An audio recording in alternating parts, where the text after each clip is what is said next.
Good evening. I want to welcome everyone here. I'm Hillary Freeman, and in this picture, I'm the one loaded down with hats and scarves. And anyone who knows me would realize that that indeed is me. And I'm Carol Mork, the one on the left, that's just wearing a rain jacket and with my mask hanging down.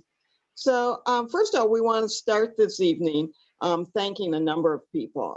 The sign was made by our neighbor, Nina, who made the sign, so a shout out to her. And also a shout out to Kelsey for the PowerPoint, to the Minnesota Historical Society, who provided us some information, the Cook County Historical Society, who provided us with information and some pictures.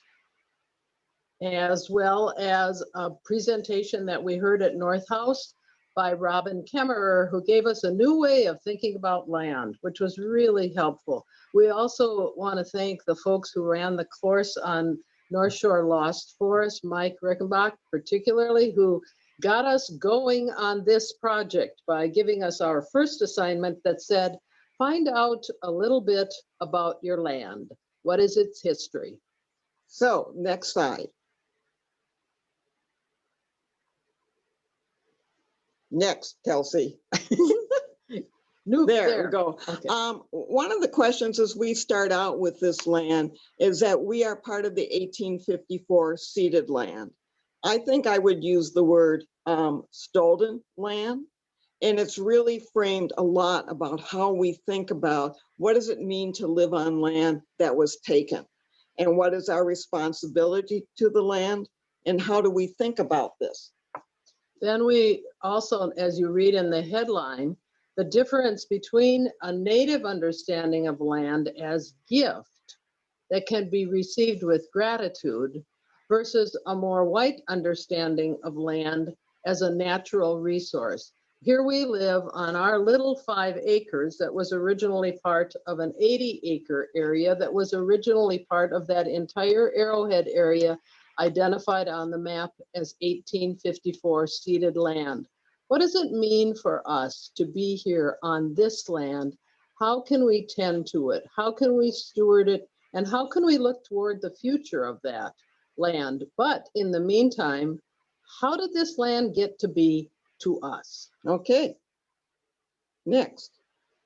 There was a young woman whose name was Grace A. Schaefer, and we spell it both ways because that's how it's spelled both ways. What we know about her from the 1910 census is that she was part of the 1910 census and listed as country as Minnesota. So we knew she was a state. So we knew she was not an immigrant. Where she was born in Minnesota is a mystery. And anyone, you can go back, please. You got excited. Thank you. Thank you. And anyone who might know where she was born, we worked with the Cook County Historical Society. And during this time of COVID, resources are a little bit hard. We tried to work with the Minnesota Historical Society, but again, staffing was just not there. What we do know is that she is the first person to have bought this land. This is the United States of America, so she bought it directly from them. It's a certificate of the Register of the Land Office in Duluth.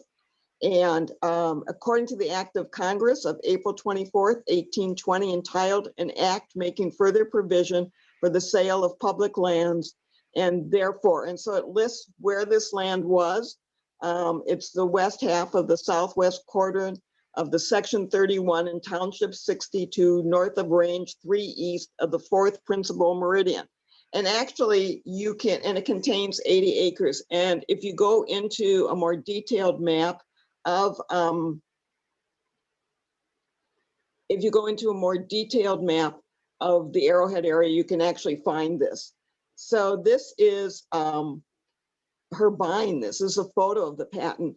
What we found amazing is that this young woman was born in 1888. So when she bought this, she was 23 years old. How did she get here? What did it mean for a woman to buy property in 1912? Remember, the vote hadn't come yet. And so were women allowed to buy property? Was she allowed to buy this property because it was owned by the government? Lots of questions. Next slide. Next slide.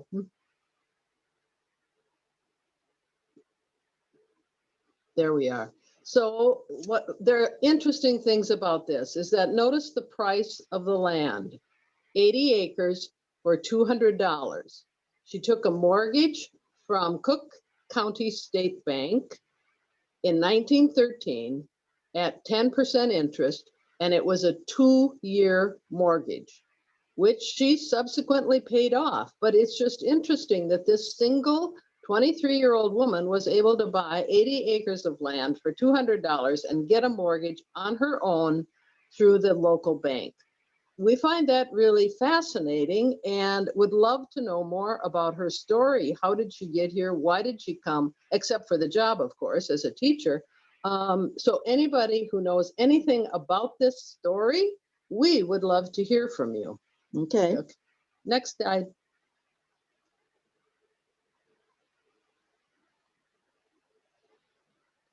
What we do know is that in September 7th, 1912, she went to Duluth Normal School. That's what the school that were called for teachers was Normal School. I find that kind of a strange term. And she started in the fall session there. So we've been able to find out kind of her history and put together pieces of what her vocation was. We do know that Grace was single her entire life. She never married, and that we know that she was a teacher. You can continue there. She is there. She's listed. This is the whole roster of persons that were enrolled in that class at Duluth Normal School. And there she is, Grace Schaefer of Grand Marais. That's the only source that we got to tell us that she had gone to normal school, which must have been where she got her teacher education, or teacher training, I suppose is the better word. It was a very large class that year. Yeah. Okay. Okay. What we know about Grace is that she never built on this land. She never had a home. She never homesteaded. When you looked at the census from 1910, she was listed as head of household, which was unusual for a woman. She was listed with her occupation as a teacher. She was a renter. So what she started is that she rented a one-room cabin about a half mile from the first East Colville Road until the new schoolhouse was ready in 1914. Pretty spiffy looking schoolhouse, I think. And this picture was given to us by the Cook County Historical Society. You'll notice that she lived upstairs in the dormer, so that she owned this land, but never built anything on this land. And this is where she started her teaching career. She started earlier than 1914, but after the normal school, she came back to Grand Marais and was part of the East Colville. For people who aren't from here, Colville was its own township, was a township until the 1930s when the Depression really hit hard this township and it dissolved. But where we live is called Colville, named after a officer in the Civil War who was from Red Wing, Minnesota. His name was, I think, was he a General Harold Colville? General Colville. And he was in the Civil War. So that's where Colville name came from, and it actually was a township with its own school. And where it is right now is at the end of our road to going down to what is now, of course, Highway 61. The town was about half a mile to the west of us. But you have to remember that at the time she was here, these roads that we know as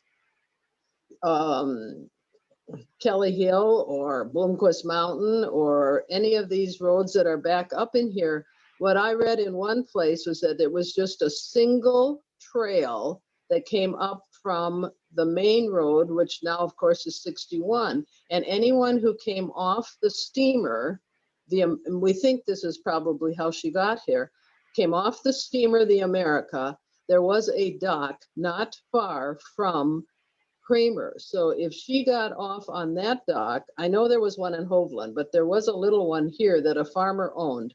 If she got off on this one, then somehow she had to have gotten up, which was the equivalent of 2.5 to 3 miles up to where this school was, but this school wasn't there yet, but to get up to the place where she was going to start teaching. Okay.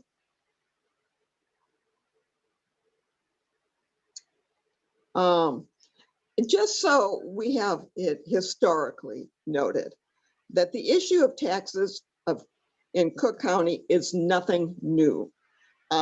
She went to the Cook County Commissioners to apply for tax relief.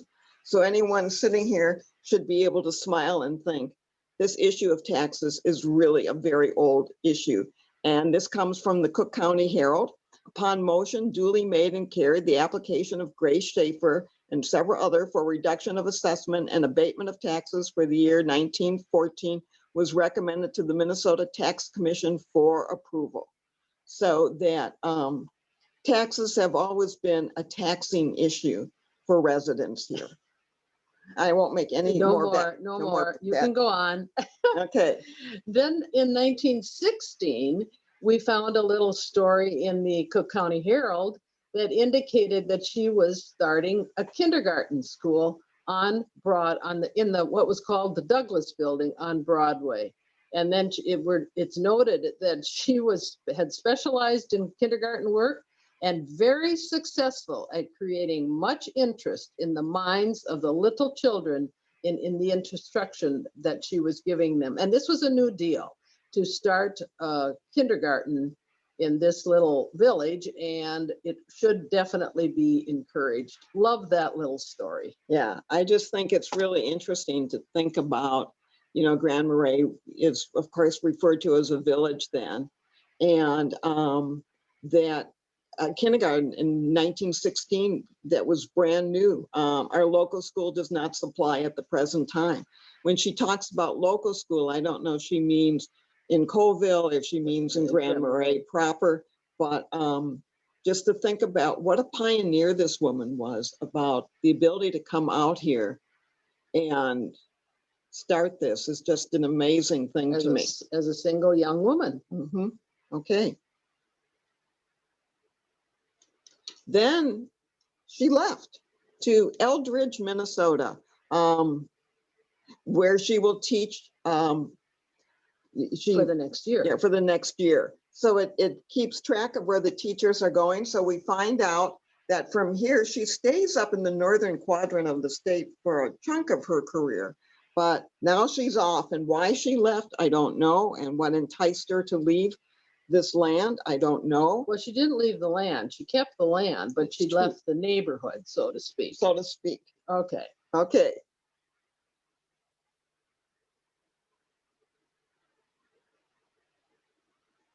Okay.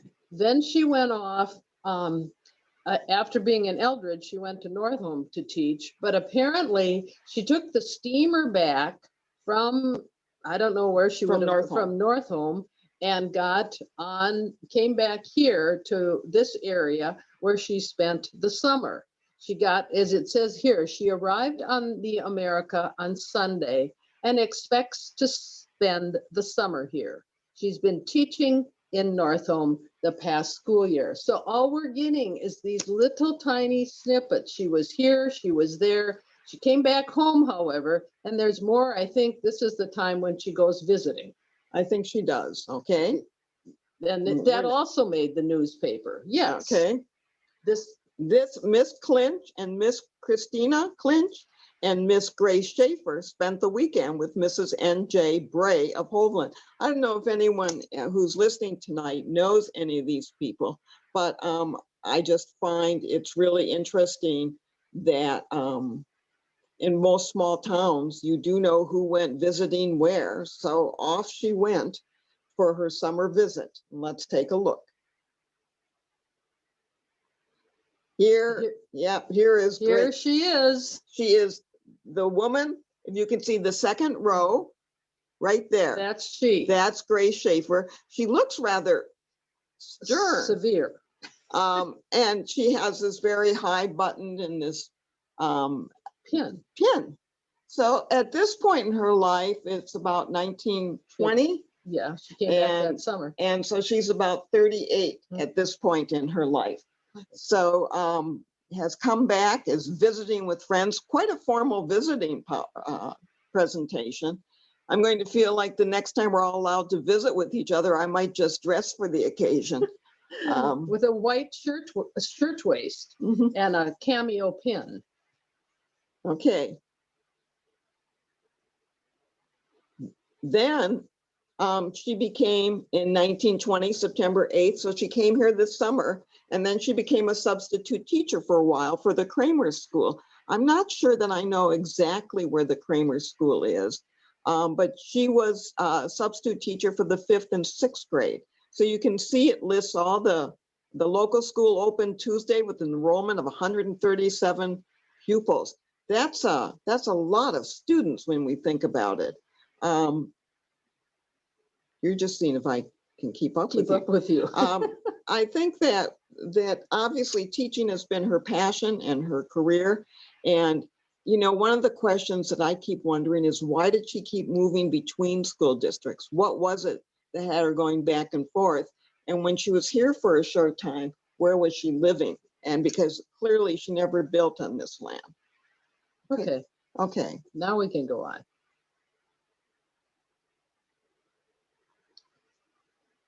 Then she was visiting again in the Duluth newspaper. She moved, well, through the, it says it came from the Duluth paper that she's been substituting at the Kramer School for several months is in Duluth, and she's going to Duluth. So not quite sure about that, but again, movement from one school system to another. And we haven't figured out why on earth that's gone on. But anyway, the thing is that she substituted at the Kramer School for the fall.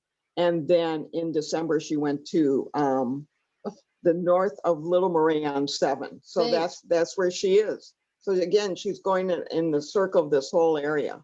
Okay, thanks. Then we have a long history that we have no idea where she went to.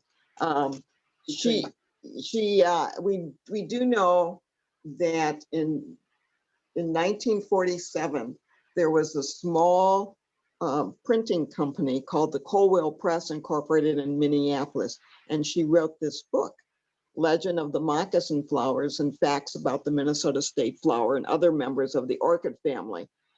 What an interesting story on this. So we're tracking down this woman. You can see we've really become kind of curious about Grace.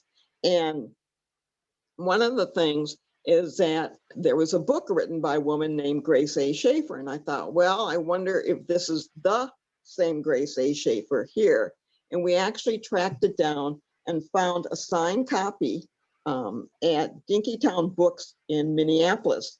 And so we ordered the book wondering, is this book really the Grace Schaefer who owned all the land up here to have written this book? And we hoped that by getting a hardcover with its original cover on it, we would get some biographical information about her. Bzzzt, wrong answer. It tells us no more than we've been able to track down by looking in the paper. However, we did figure out that it was really the Grace Schaefer we're concerned about, the one here who signed the book, because as you turn into the text of the book, Next slide. next slide. Yeah, Okay. next slide. Yep. Yep, there it is. She has this tribute to Maud Miller Alm, who was rich indeed are all who know her, for her kindness, full and gracious, for her cheerful words of courage, for her vision, clear and boundless. So who is Maud Miller Alm? We didn't know, but a little checking indicated that through the homesteading book that comes through Cook County Historical Society, she was a part of the original settling group, and she herself was a teacher in the school district. So that little tidbit convinced us that this book was indeed written by the Grace Schaefer on whose property we live. Right. It was really interesting too, because you know, this isn't really a common name, Maud Miller Alm. It's not a name that you would see. And when we got the book we got it at Drury Lane, but it's put out by the Cook County Historical Society. When we read all about Maud Miller Alm, it made absolute sense about why this book was tributed to her. And so she was a little bit older than Grace, and she was one of the original settlers up here in Coville. It's always odd when we use the term original settler. It makes me like, how do we get to that term? I think there were original people. This is a person who later lived on this land. So I have a little issue with original settlers, because to use that term in some ways implies that no one was here before. And I just need to say that really clear as we think about how we honor this land. Okay. Okay. Then we do know, and this was on our deed, when we purchased our property, we were given an abstract. I should have taken a picture of it, but it's about 125-page abstract to this land. And starting with 1912, working up to the present day. And on that, and so we were able to do a lot of work, but she actually sold timber rights to John Thomas Hussey, who was a clerk in the attorney's office. County attorney's office. And she sold timber rights, and he had 3 years to harvest. And again, this is part of the dilemma for us, is what was really on this land, and the notion of, do you take from the land, or is land gift, or it's some combination? And I think about our class that we took. We had from the Lost Forest 2020, we had a whole session on non-timber harvest, yeah, and talking about harvesting the land and then gifts of the land, such as bark to make baskets or other kinds of things. Medicinal, right. Purposes. So that's, we know that this land was disrupted in that way. And if I remember correctly, off of that timber rights, she bought, or she sold rights to white pine and red pine. Not red pine, cedar. Yeah. Spruce, poplar. And right now we do have one old white pine that is still on the land. I'm not sure how old it is, but it's still here. Okay. Next. So after owning the land for 65 years, at 89 years old, she sold it to John Bloomquist, David Bloomquist, and George Bloomquist. And that was in 1977, she actually sold the land. So she held this land for a very long time. And, you know, why she never homesteaded on it, I don't know. Why she never built on it, I have no clue. Did she come up and ever visit it? We don't know. We know she visited in Hovland, but we don't know that she visited anybody here. Yeah, okay. Next. Okay, so what we want to talk about for a couple seconds is where does that leave us? And so knowing that we live on ceded land, AKA stolen land, we know the difference between land that is gift and land that is used for its resources that you take from it. We have tomorrow, it's really interesting. Tomorrow we have a woman coming up to help us develop a land stewardship plan. So what we really want to do, what we're concerned about, is how do we maintain and sustain a forest in a changing climate that will ensure some kind of sustainability and life into the future. And we really need kind of help on that one. It's only 5 acres, but it is 5 acres. And there are lots of, a lot of birch, a lot of, some pine, some spruce, a variety of things as we've walked through here and finally got all the way around in the land. How do we maintain it? How do we nurture it? We're hoping she'll be able to help us. And how do we honor its history? Yes.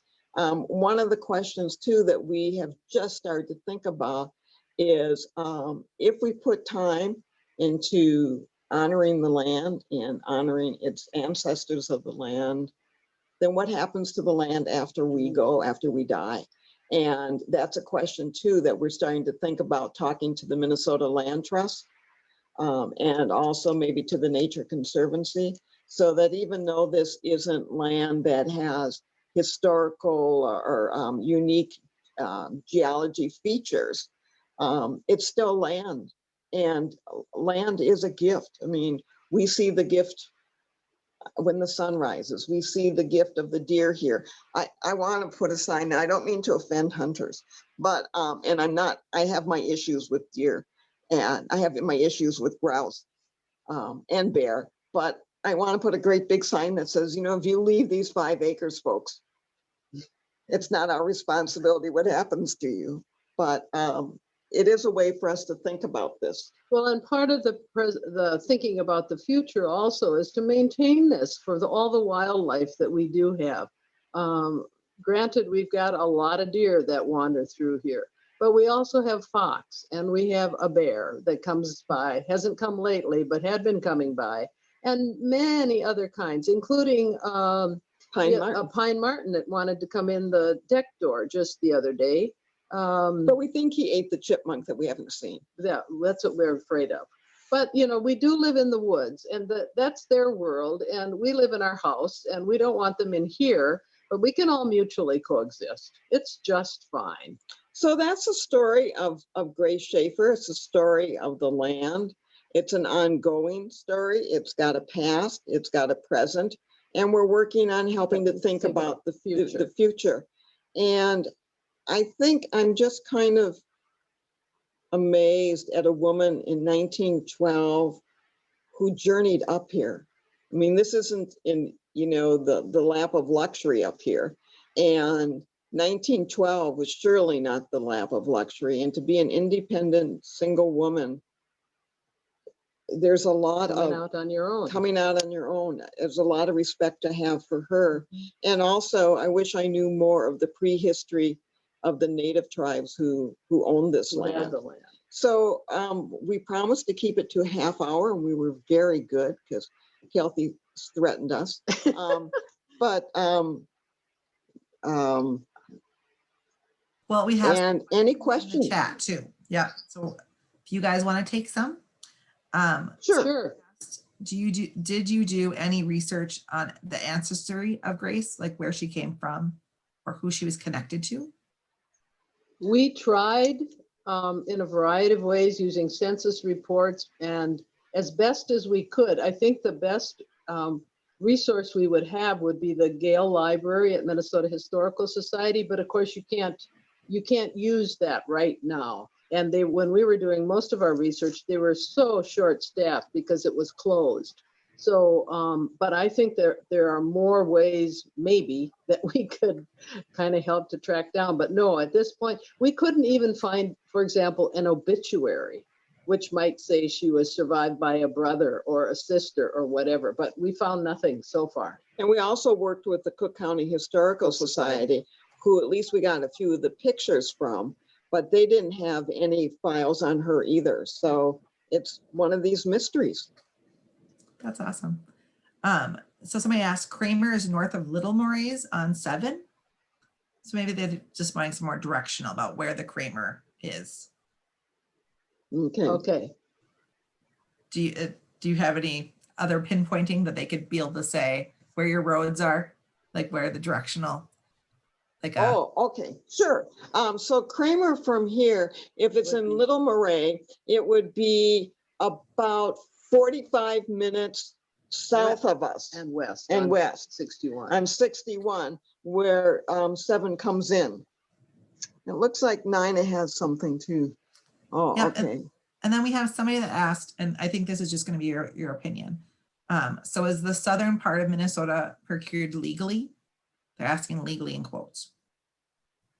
Do you feel Well, like much of that also was, and if you look back to that map, you'd see how much of it is part of other treaties.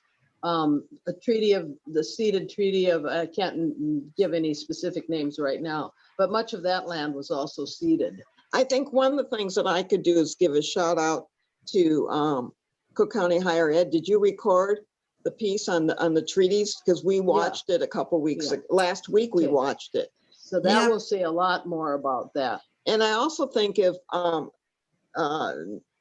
Doulard's book, Walking the Old Road, would be another really good resource book for people. That's a Yeah, great we'll be book. If you offering haven't read it. a class on that as well. So if people want to join in a class, Right. that's another great In, option. in December, isn't it?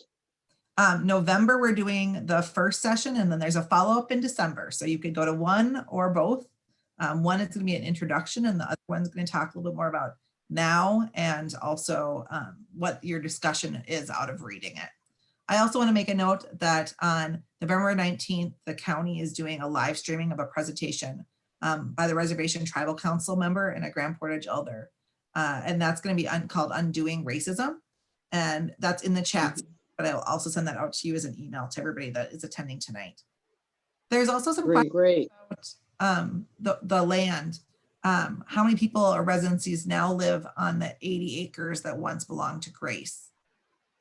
Do you know how many people now live? Oh, did around? Nina just, I think She there's did. 28. I think there's 28 parcels that are in various states of occupation. occupied? That sounds pretty good. She Um, said 30 households, so I think that's pretty close. Okay, They're both guessing. pretty close. Mhm. Good. Maybe because she's new and occupying, it went up. There's some questions about if you've looked at any of her tax records. No, No. we have not. That's a good question. Somebody wanted to know if she made any money off the land. So, Well, you would wonder, I mean, if she bought it for 200, I'm sure she sold it for For more than more. that in And 1977. she should have gotten some money for the timber rights. yes, absolutely. There was another question if we know anything more about Maud Miller Alm. There is some stuff in that book. Homesteading in Cook, yeah, you were Yeah. kind of, homesteading in Cook County, she is mentioned in there a couple of different places. And one of the things in that book that is very interesting is that there is a map that kind of gives you a sense of where things were back in the mid-19s. So 1912, 1913, 1916, 1918, where the school was, where the various parts were. So that's a fun book to look at. And It's- there's more information in there. It's done by Eleanor Stone. Stone. So there's Oh, and that's some perfect. pieces- I'm going to feed into that for a second. I was mentioned in the chat that Eleanor Stone Jackson wrote her stories about living here as a child after Grace Schaefer Uh-huh. was here, and that her story paints a really hard picture of life, what it was like here. Right. Mhm, Right. That's the one. And that's how we knew about. That's the connection we made there. That's one of the Well- fun things about doing. That's all the questions we got. Does anybody else have any they want to unmute themselves and ask?